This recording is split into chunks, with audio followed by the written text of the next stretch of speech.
hasn't played this beloved children's handheld game? Every kid that grew up in the 90s or later has a favorite Pokemon, a favorite game in the series, and knows the theme tune of the show by heart. For me, Pokemon Crystal was the first I played and still my favorite. My favorite Pokemon is a pretty good tie between Raichu and Haunter. And don't even get me started on the theme song, you will seriously not shut me up. But you see, there's a bit of a conspiracy that's been making the rounds of the internet for years now, and it concerns the first games in the series, Pokemon Red, Blue, and Yellow, along with Japan's Pokemon Green version. In Japan, Red and Green were released together in 1996, with a blue version coming later that same year as an update. In America and Europe, however, these games were released in 1998 as Red and Blue, with the Pokemon from Green being split between the two games.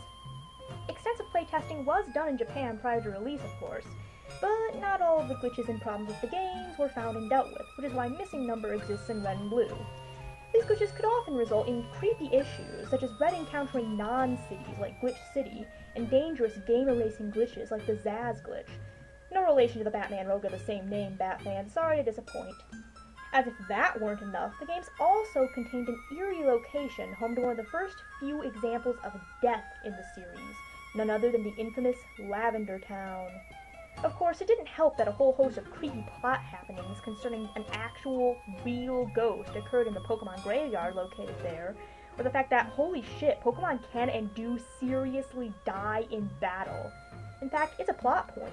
Your rival, Gary, later appears to have lost a Raticate of his in a battle with you, and is later seen mourning in Lavender Town's graveyard for it. To top it all off, the noble Purple Town has one of the most soul-chillingly spooky theme songs in all of gaming history, and the tinniness of the Game Boy's mono speakers just makes it sound even more wrong. Everything about that song feels and sounds wrong, so it's no wonder that this tune, combined with more than a few repressed memories of young gamers encountering glitch Pokemon and glitch events, gave rise to a chilling conspiracy theory about a strange mental affliction known as Lavender Town Syndrome.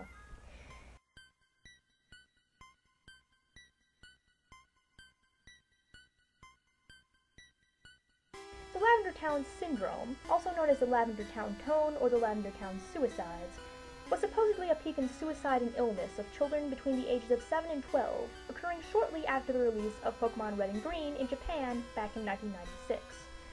Rumors say that these suicides and illness only occurred after the children playing the game reached Lavender Town, whose theme music supposedly contained extremely high frequencies that only children and young teens can hear. Along with these high-pitched tones were very low and audible tones, with a frequency of about 8 to 10 hertz, which according to some studies can cause anyone around anything vibrating at that frequency to experience a sense of dread or impending doom. Due to the Lavender Town tone, at least 200 children supposedly committed suicide, and many more developed illnesses and afflictions.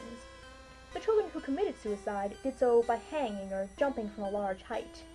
Those who did not end their lives began acting irrationally, complained of severe headaches after listening to Lavender Town's theme, and often felt a crushing sense of despair and dread.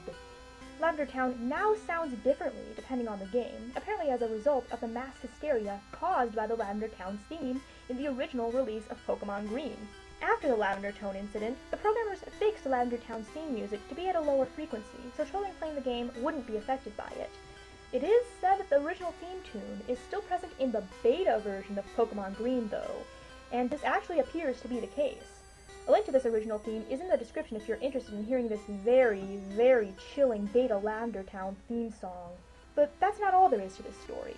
In 2010, a video was posted to YouTube of someone using audio signal analysis software to analyze Lavender Town's music.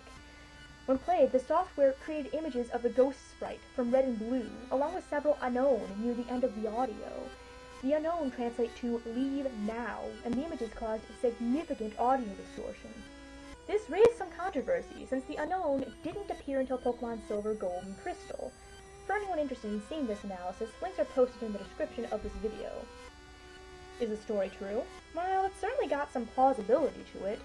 Signal analysis of the Lavender Town theme does indeed reveal images of the ghost sprite and unknown spelling out "leave now," and it's not impossible that the original version of the Lavender Town theme song might have had some frequencies that caused headaches and needed to be edited down. The suicides, however, appear to be false. If they had occurred, there would have been at least one news article about it warning parents of the danger to their kids.